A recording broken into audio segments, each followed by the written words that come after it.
अस्सलाम वालेकुम दोस्तों, ऑनलाइन सीखना .com की जानिब से मैं हूं फैसल ज़मीर और इस क्लास में बात करेंगे कॉल बैक फंक्शन पर। तो इस हवाले से मैंने एक बटन क्रिएट किया हुआ है, ड्यू टैग भी ली हुई है, ठीक है, उसको ट्रायल भी किया हुआ है, ब्राउज़र में भी ओपन है, ठीक है। अब हम समझेंगे कि कॉल बैक फंक्शन क्या होता है, ठीक है।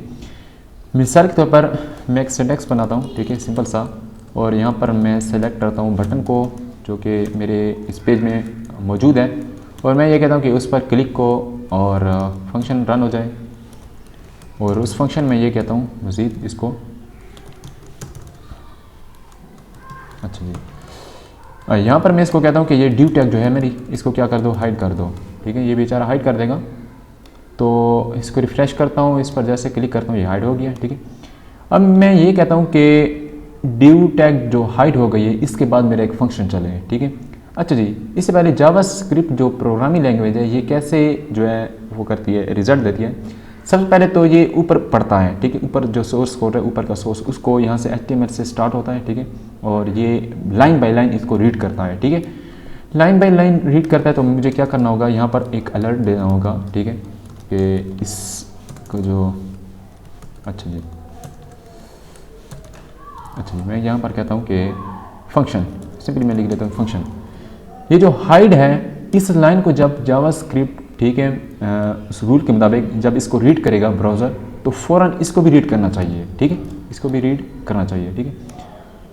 तो हाइड होने के बाद हमारा फंक्शन आना चाहिए ना, ये देखें, ये पहले फंक्शन आ रहा है, ठीक है। दोबारा इसको चेक करते हैं, ठीक है। इस पर जैसे मैं क्लिक करता हूँ तो ये देखें ना, जावास्क्रिप्ट तो है लाइन बाय लाइन चेक करता है, लेकिन यहाँ पर क्या हो गया, बटन पर जैसे हमारा क्लिक आया तो 12 नंबर वाली लाइन को इसने पढ़ा, 13 नंबर 14 नंबर वाली को छोड़कर फिर 16 नंबर पर आ गया, मतलब एक को छोड़कर फिर पीछे आ गया।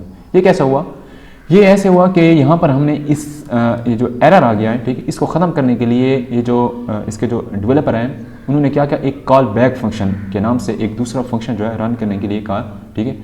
तो उसके लिए हमें क्या करना होगा, इसको कट करना होगा और यहाँ पर आकर, सॉरी, यहाँ पर हाइड के जो आगे पैरेंथेसिस हैं, ठीक है, उसके दो पैरामीटर होते हैं। एक ये होता है उसकी स्पीड के हवाले से, ठीक है, इसकी फास्ट करनी है, स्लो करनी है। उसके आगे आपका वही फंक्शन जो नहीं चल रहा था, ठीक है, जो लाइन के हिसाब से सही रन नहीं हो रहा था, एग्जीक्यूट नहीं हो रहा था, एरर दे रहा था, तो उन्होंने ऐसा फैसला किया कि यहाँ पर आपने देना होगा फिर वही फंक्शन, फिर वो सही तरीके से काम करेगा, ठीक है।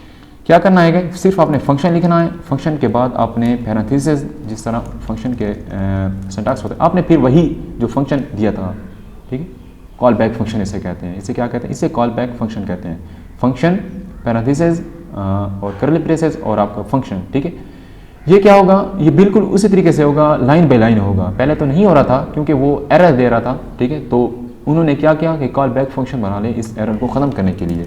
हम क्या करेंगे, यहाँ पर एक स्लो देंगे, डबल कोट्स में स्लो। अब क्या होगा, हाइड होने के बाद हमारा फंक्शन रन होगा, पहले नहीं होगा, ठीक है। हाइड होने के बाद फंक्शन रन होगा, इस तरह जिस तरह हो रहा है, ठीक है, ठीक है, इस तरह। ये इसको कॉल बैक फंक्शन कहते हैं, ठीक है। ये आई थिंक आपको समझ आ गई होगी। तो अगर मज़ीद भी आपको किसी किस्म की कन्फ्यूजन है तो आप मुझे कमेंट्स कर सकते हैं, ठीक है, और मैं आप इंशाल्लाह ट्राई करूँगा आपके आंसर की, ठीक है। तो इसके बाद मैं चेनिंग मेथड पर डिस्कस करूँगा। Thanks to watching.